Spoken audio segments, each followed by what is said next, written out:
Currently, I just want to add and support what has been said around the drugs issue.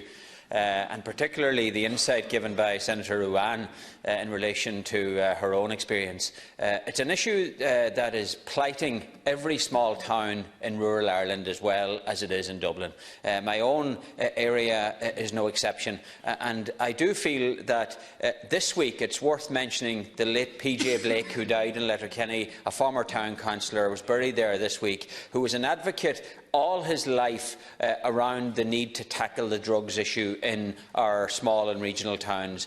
One of his main concerns, of course, was the fact that the Garda resources in dealing with drugs was greatly depleted, and that remains the case. They simply do not have the resources, particularly in rural areas, to deal with this problem. It's now a bigger problem than any other problem for young people in small rural towns. It's affecting our schools as well, and there has been one case in particular in my own county where that has happened in recent weeks, and it's a cause of concern to us all. So I do think we should have a debate on that issue. Secondly, on the Cushla issue, very, very briefly, I had a discussion this week with the Minister of State at the Department of Health, Finian McGrath, and he has advised me that the Irish Wheelchair Association made no application to his department for funding to keep the centre open.